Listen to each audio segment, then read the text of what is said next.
Governor Greg Abbott has the financial advantage in the projected matchup against Beto O'Rourke in November.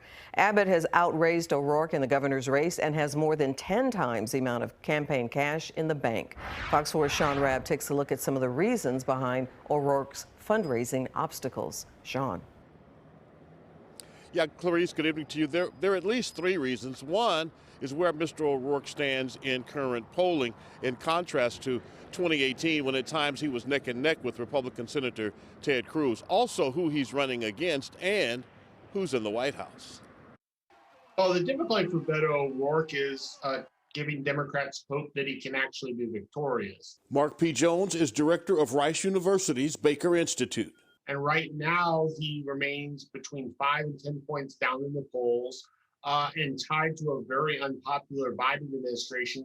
But Biden and Beto would destroy it all. That tied to the president being hammered in ads supporting Abbott and liberal donors' purse strings drawn tight. And Beto needs to go to them and give them a convincing reason of why they should invest in his campaign, where right now, what his campaign is showing is that it's likely to lose, and the only real question is, does it lose in the high single digits or low double digits? O'Rourke has trailed Abbott in fundraising the last two reporting cycles. The Beto team asking grassroots supporters for donations as small as $3, with a goal of $250,000 raised by Saturday.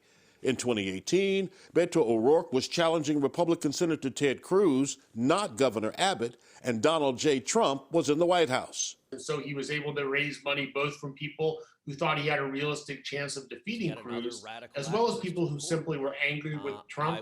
This time around, having Biden in the White House is dampening Democratic support. What they need is enough money to make their case. SMU political science professor Cal Gilson says O'Rourke won't ever match Abbott's war chest, adding he doesn't need to.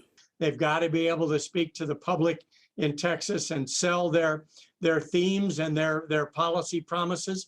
You don't have to have as much money as the other guy, but you have to have enough to introduce yourself and make your case. Both political minds think the Beto camp has to run hard as it can. I think any candidate needs just to run flat out to make their best case and hope that that something happens in the race to shine the spotlight on them and have people listen.